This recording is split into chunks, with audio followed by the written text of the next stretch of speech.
दोस्तों, यूं तो प्रधानमंत्री मोदी के हजारों लाखों लोग दीवाने हैं। उनकी एक एक सोशल मीडिया पोस्ट पे हजारों लाखों में लाइक्स आते हैं। लेकिन 2017 की इस फोटो ने तो बवाल मचा के रख दिया था।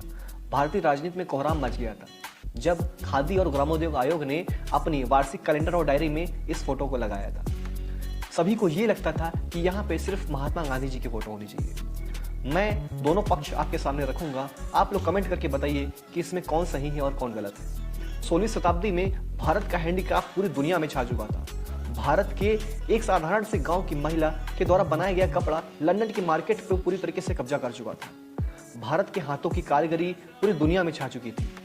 आप कल्पना करें कि एक बंगाल के एक साधारण सी महिला के द्वारा बनाया गया एक कपड़ा यूएस लंदन के मॉडल्स की पहली पसंद बन चुका है। 17वीं शताब्दी में अंग्रेजों की काली नजर इस बाजार पे पड़ी और ऑफिशियली लगभग 15 लाख से ज्यादा ऐसे बुनकरों और किसानों के हाथ काट डाले गए, जिन हाथों में एक ऐसा कपड़ा बनाने का हुनर था जो लंदन की मार्केट पे पूरी तरीके से कब्जा कर चुका था। उन हाथों को काट डाला गया। गाइस, इस जेनोसाइड को इस देश ने इससे पहले कभी नहीं देखा था।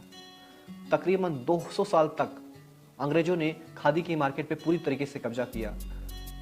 तब 1915 में महात्मा गांधी जी दक्षिण अफ्रीका से भारत आते हैं और आते ही उन्होंने अपनी यंग इंडिया में लिखा कि अगर हमें स्वराज को स्थापना करनी है तो हमें खादी को फिर से खड़ा करना होगा, उसे पुनर्जीवित करना होगा। ये बात गांधी जी अच्छे से जानते थे।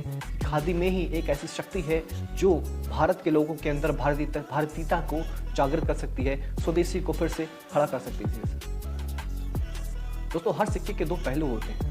जहाँ पे गांधी जी ने खादी को पुनर्जीवित करने का काम किया है, अब सवाल ये खड़ा होता है कि खादी को हम पूरी दुनिया में कैसे लेकर के जाएं। दोस्तों, आज वर्तमान की स्थिति में भारत की राजनीति में एक ऐसा नेता हमारे पास है जिसकी पर्सनालिटी का लोहा पूरी दुनिया मानती है। भारत के नौजवान से लेकर के बच्चे तक, यहाँ तक कि विश्व के बड़े बड़े नेता भी प्रधानमंत्री के प्रभाव के आगे फीके नजर आते हैं। दोस्तों, आपको याद होगा 2014 के इलेक्शन में न्यूज़ में अक्सर ये बात हमें सुनाई पड़ता था कि अमेरिका के बाजारों में मोदी जैकेट, मोदी कुर्ता फेमस हो चुके थे। वहाँ की बिक्री इतनी बढ़ गई थी कि वहाँ का स्टॉक पूरी तरीके से भर चुका था, पूरी तरीके से बिक चुका था। ये प्रधानमंत्री मोदी की शख्सियत का ही प्रभाव है। पूरी दुनिया में उनके भाषण की तारीफ की जाती है। इस बात का लोहा तो हमारे देश के विपक्ष भी मानता है कि वर्तमान में की भारतीय राजनीति में अगर कोई ऐसा नेता है जिसके भाषण ने लोगों को मंत्रमुग्ध करने की शक्ति है तो वो सिर्फ प्रधानमंत्री मोदी है। प्रधानमंत्री मोदी की शख्सियत से प्रभावित होकर के south Korean president Moon Jae अक्सर अपने ऑफिस में खादी जैकेट्स पहनते दिखाई पड़ते हैं।